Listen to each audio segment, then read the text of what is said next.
A 50-point difference in your credit score could cost you $30,000 over the life of a mortgage. Not $30, not $300, $30,000. Two people apply for the exact same $300,000 mortgage. One has a 760 credit score, one has a 650. Your credit score is not just a number, it's a gatekeeper. It determines whether you get approved for an apartment, a car loan, a credit card, or a mortgage. It affects the interest rate you're offered, which in turn affects the total cost of every major purchase you finance for the rest of your life. Today, we're going to completely demystify credit scores, what they are, how they're calculated, what hurts them, and how to improve yours. By the end of this video, you will understand this number better than most adults ever will. A credit score is a 3-digit number, typically between 300 and 850, that represents how trustworthy you are as a borrower. The higher the number, the more lenders trust that you'll pay back what you borrow. The score is not permanent. It changes constantly based on your financial behavior. You can improve it, and the path to doing so is completely learnable. In the US, the most widely used scoring model is called FICO, developed by the Fair Isaac Corporation. Your score is calculated by 3 major credit bureaus, Equifax, Experian, and TransUnion, based on your credit history. You actually have 3 scores, one from each bureau, though they're usually similar. A score above 720 is generally considered good. Above 760 is very good. Above 800 is excellent. Below 580 is considered poor. Knowing where you stand is the first step to knowing exactly what to work toward. FICO scores are calculated using 5 factors. Payment history is 35%, the single biggest factor. Do you pay your bills on time? Every on-time payment builds your score. Every missed or late payment hurts it and stays on your report for up to 7 years. This one factor alone is why paying every bill on time every month is the most important credit habit you can have. Credit utilization is 30%. This is how much of your available credit you're currently using. If you have a credit card with a $5,000 limit and you have a $2,500 balance, your utilization is 50%. Most experts recommend keeping it below 30% and ideally below 10% for the best scores. Length of credit history is 15%. How long have your accounts been open? Longer is better. Credit mix is 10%. Do you have different types of credit? Cards, an auto loan, a mortgage. Having a variety shows lenders you can manage different types of debt. New credit is 10%. Applying for lots of new credit recently temporarily lowers your score. Multiple applications in a short window look risky. Now let's talk about the biggest score killers. Late payments are the #1 score destroyer. A single payment 30 days late can drop your score by 60 to 110 points.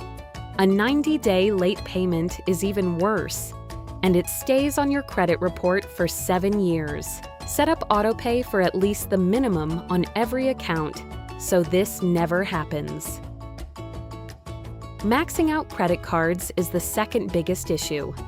Even if you pay the balance in full, if your statement shows a high balance relative to your limit, your score takes a hit. Lenders check your utilization at statement time, not just after you pay.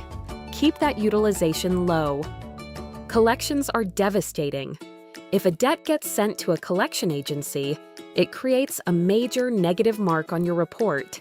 Medical bills, old utilities, forgotten subscriptions, these can end up in collections without you realizing. Bankruptcy is the nuclear option. It can drop your score by 200 points and stays on your report for up to 10 years. Whether you're starting from scratch or recovering from past mistakes, here's the playbook. Step 1. Get a credit card if you don't have one and use it responsibly. A secured credit card, where you put down a deposit as your credit limit, is a perfect starting point if you're new to credit. Use it for small purchases, pay the balance in full every month, and you're building credit automatically. Step 2. Pay every bill on time, every single one. Set up autopay on everything. If you have a tight month, at least pay the minimum. Just never miss a payment entirely. Step 3.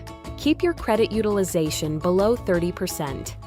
If your card has a $1,000 limit, try not to carry more than a $300 balance at statement time. If you can keep it under $100, even better. If you regularly spend more than that, consider asking for a credit limit increase. It improves your utilization ratio without you changing your spending. Step 4. Don't close old accounts. Even a card you barely use is adding to your credit history length and your total available credit. Keep it open, use it occasionally, pay it off. Step 5. Check your credit report for errors. One study found that 1 in 5 people have errors on their credit report that could be hurting their score. Errors like incorrect late payments, accounts that aren't yours, or debts that were paid off but still show as outstanding. You can dispute these with the credit bureaus for free. Most people see meaningful improvement in 6 to 12 months of consistent, disciplined behavior. A genuinely excellent score can be built in 2 to 3 years, starting from zero. It is completely within your control.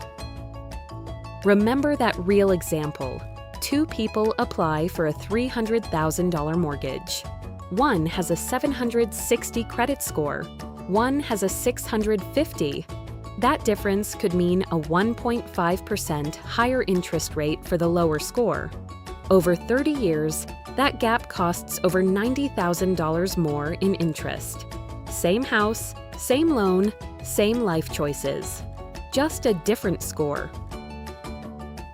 Your credit score isn't a measure of your worth as a person. It's just a score that lenders use to assess risk. But it has a very real impact on how much things cost you throughout your life. The good news, it's completely within your control.